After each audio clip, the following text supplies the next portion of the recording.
Baik.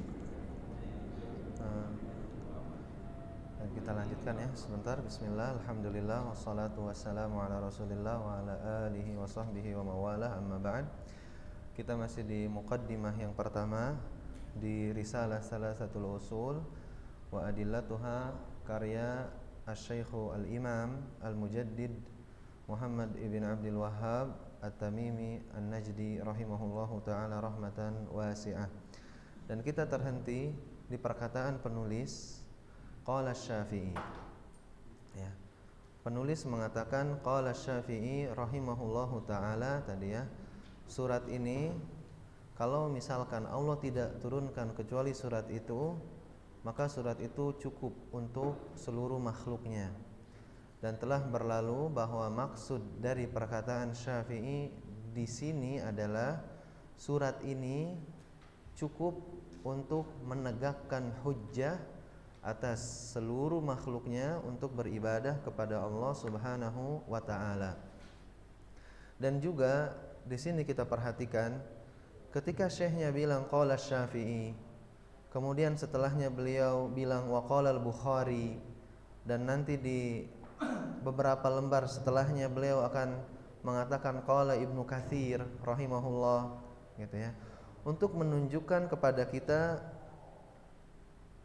batilnya dakwaan sebagian orang bahwa Syekh Muhammad bin Abdul Wahhab tidak menghormati ulama-ulama sebelumnya, untuk memberitahu kepada kita bahwa ungkapan kosong sebagian orang bahwa Syekh Muhammad bin Abdul Wahhab bikin mazhab baru, beliau tidak mengindahkan perkataan ulama-ulama sebelumnya, itu semua omong kosong ya. Kita lihat di sini di risalah Salasatul Usul, beliau membawakan perkataan Syafi'i rahimahullahu taala rahmatan wasi'ah, dan beliau juga akan membawakan perkataan Al-Bukhari. Nanti di beberapa lembar berikutnya beliau akan menampilkan perkataan Ibnu Katsir rahimahullahu taala rahmatan wasi'ah. Kemudian beliau membawakan perkataan Bukhari, wa qala al-Bukhari rahimahullah, dan Imam Bukhari berkata di dalam kitab sahihnya, Sahih Bukhari, beliau membuat babun al-ilmu qabla al-qawli wal amal. Di dalam kitab sahihnya beliau mengatakan bab ilmu sebelum berbicara dan beramal. Wajib ya bagi kita untuk berilmu dulu sebelum berkata dan beramal. Dalilnya adalah firman Allah Ta'ala, fa'lam annahu la ilaha illallah wastaghfir lidzambik. Dalil yang mengatakan bahwa kita harus berilmu dulu sebelum berbicara dan berbuat adalah ini di surat Muhammad. Allah mengatakan fa'lam, ketahuilah, ilmulah dulu, ilmuilah dulu, annahu la ilaha illallah, bahwasanya tiada Tuhan yang berhak disembah kecuali Allah, wastaghfir lidzambik, dan mohon ampunlah, istighfarlah kepada terhadap dosa-dosamu, wastaghfir lidzambik. Ilmu itu yang Allah bilang fa'lam. Mana qaul dan amalnya? Qaul dan amalnya itu di istighfar. Karena istighfar jika dia tidak digandengkan dengan taubat, maka istighfar itu maknanya adalah mengucapkan astaghfirullah disertai taubat. Istighfar di dalam nas-nas Al-Qur'an maupun hadis, apabila dia tidak digandengkan dengan taubat, maka istighfar itu ucapan astaghfirullah disertai taubat. Ucapan astaghfirullah ini qaul, taubat itu amal, ya. Jadi betul ya pendalilan Al-Imam Al-Bukhari di dalam kitab sahihnya, ketika beliau mengatakan ilmu dulu sebelum berkata dan berbuat, kemudian beliau menyampaikan dalilnya adalah di surat Muhammad ini, itu betul ya. Karena Allah bilang fa'lam, ketahuilah ya. Kemudian Allah bilang wastaghfir lidzambik, dan istighfarlah akan dosa-dosamu. Istighfar qaul iya, amal iya. Istighfar itu ucapan astagfirullah disertai taubat. Taubat itu amalan, ya.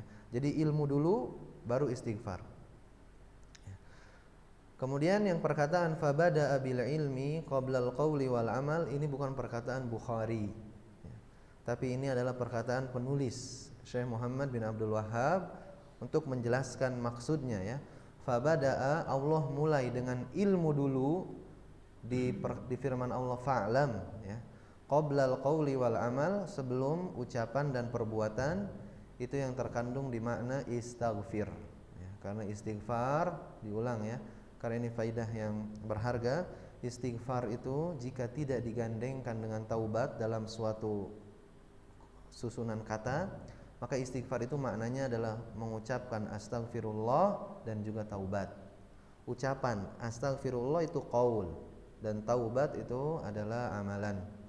Dengan ini berarti kita selesai dari muqaddimah yang pertama dari salasatul usul wa adillatuha. Barangkali kita ini dulu, ya. Silahkan setelahnya kalau ada yang mau didiskusikan. Fadhal. Waalaikumsalam warahmatullahi wabarakatuh. Kadang-kadang ketika kita memulai belajar, kita sebagai ikhwan ini bingung memprioritaskan mana yang harus dipelajari lebih dulu, terutama untuk kita nih yang ngaji itu sebagai selingan, gitu ya, bukan menjadi prioritas. Nah, kalau kita di posisi seperti itu, mana yang harus lebih dulu kita utamakan, kita pelajari? Masya Allah. Ada yang mau jawab? Nah, jawabannya adalah kita mempelajari sebuah ilmu yang dengan ilmu itu tegak ibadah kita kepada Allah. Prioritas ilmu, ya, skala prioritas ilmu itu yang pertama kita pelajari, kita mempelajari ilmu yang dengan ilmu itu tegak ibadah kita kepada Allah. Maka kita mulai dengan tauhid. Setelah tauhid kita tahu, ya. Kemudian kita mempelajari apa yang kita ibadah sehari semalam, sholat, gitu ya. Patenkan, kita belajar dengan paten, gitu ya, hukum-hukum sholat. Kalau misalkan mau bulan Ramadan tiba, kita patenkan ilmu-ilmu yang berkenaan dengan puasa, gitu, dan seterusnya, ya. Jadi ilmu itu ilmu yang wajib, ya, yang diketahui. Tadi kata syekhnya bilang kita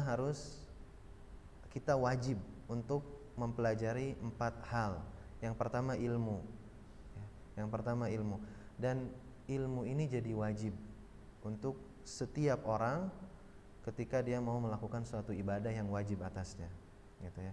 Ini kadar minimal ilmu, ya. Jadi seseorang berada di atas ilmu untuk setiap ibadah yang dia kerjakan. Tentunya dengan waktunya kan berbeda-beda, ya. Enggak mungkin kita sekarang belum kena kewajiban zakat. Maka sebagai orang yang tadi yang menjadikan kajian itu sebagai selingan, kita belum, enggak apa-apa enggak belajar ilmu zakat.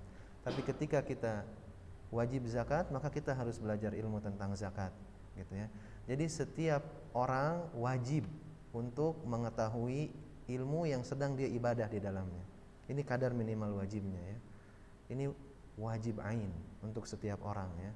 Adapun di luar itu maka hukumnya fardu kifayah. Misalkan ilmu tentang jihad, kita sekarang belum jihad, tapi seseorang mempelajari jihad, mempelajari ilmu itu hukumnya fardu kifayah. Mempelajari tentang jinayat misalkan, ya, mempelajari tentang hukum perdata Islam, gitu ya. Kita sekarang enggak memakai hukum Islam, ya, tapi mempelajari itu hukumnya adalah fardu kifayah. Jadi yang fardu ain untuk setiap orang mengetahuinya dengan ilmu adalah untuk setiap ibadah yang dia kerjakan, ya. Ini fardu ainnya. Adapun di luar itu fardu kifayah. Dan fardu kifayah itu terkena untuk siapa? Untuk muallim misalkan, ya, orang yang mengajarkan, pengajar, gitu ya. Maka dia level keilmuannya harus di atas level ilmunya orang yang menjadikan kajian sebagai selingan tadi kan ya. Karena orang yang menjadikan kajiannya sebagai selingan tadi, dia cuman harus berilmu dengan ibadah yang sedang dia kerjakan. Mufti, orang yang berfatwa gitu ya, ilmunya harus di atas orang yang menjadikan kajian sebagai selingan. Begitupun qadhi, seorang qadhi gitu ya, dia harus mempelajari ilmu-ilmu yang sifatnya fardu kifayah. Allahu a'lam.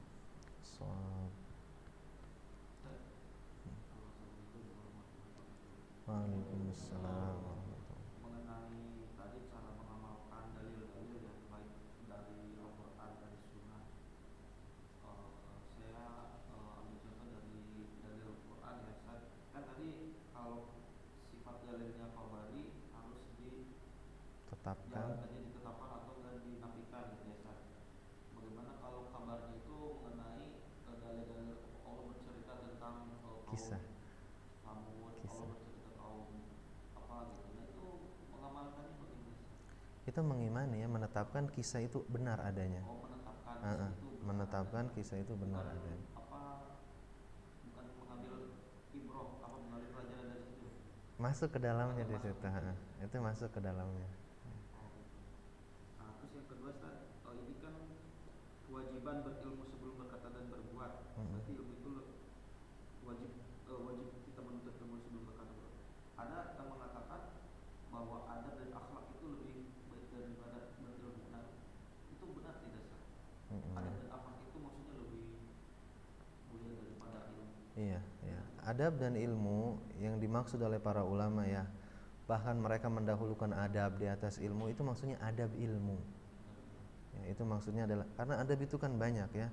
Adab ketika buang hajat, adab ketika masuk masjid, adab ketika bertetangga gitu ya. Cuman yang dimaksud dengan adab itu perkataan para ulama ya, adab dulu baru ilmu, itu maksudnya adab ilmu. Ya, itu maksudnya adab ilmu. Dan adab ilmu itu ilmu. Dan adab ilmu itu ilmu. Gitu ya. Ini kita telah selesai ya pembahasan 20 adab ilmu. Semoga bermanfaat. Allahu a'lam wa iyyakum. Baik. Fadhal silakan ada lagi.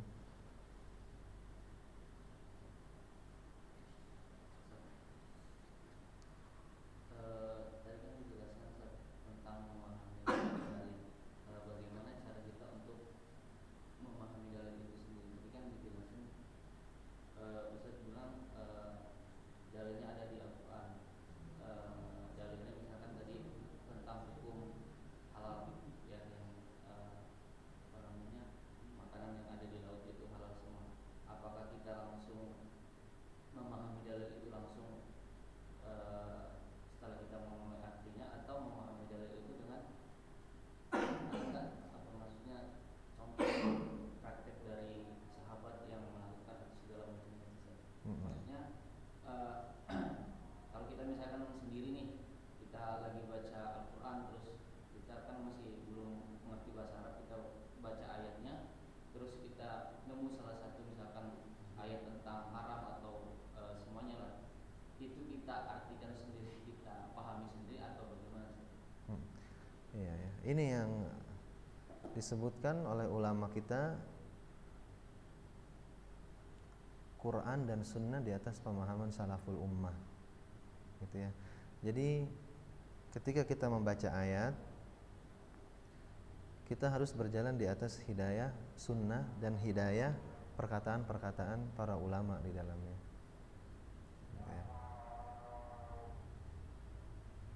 Dan ini kaidahnya ya, kaidahnya di dalam memahami Al-Quran, selain bahasa Arab, maka seseorang harus berjalan di atas hidayah sunnah dan di atas petuah-petuah para ulama gitu ya.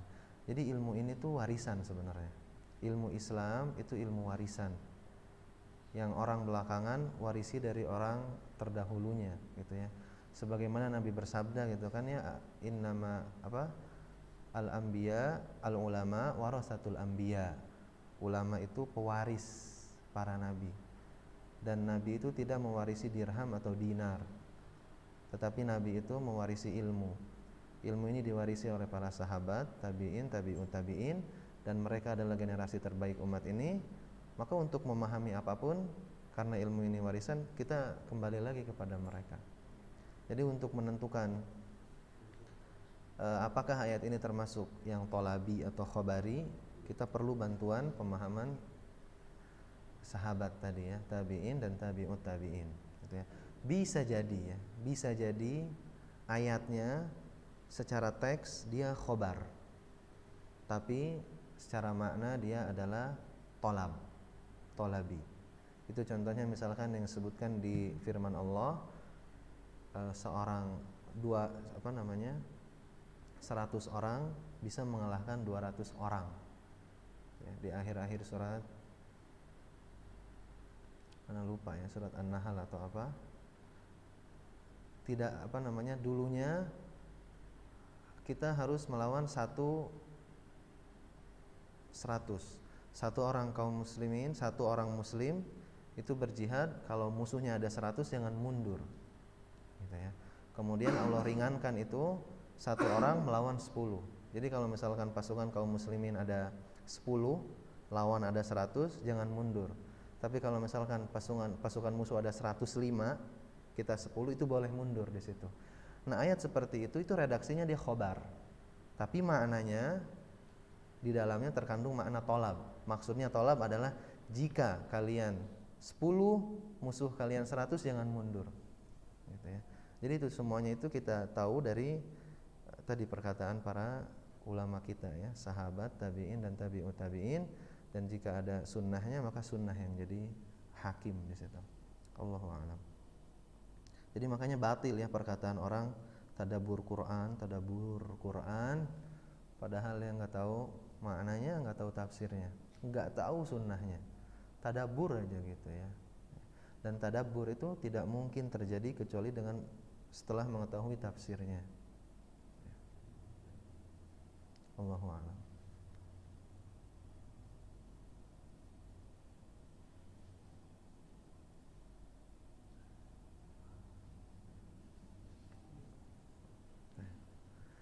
Nah, cukup kayaknya ya. Cukup pembahasan. Hafizahullah. Allah yahfaz.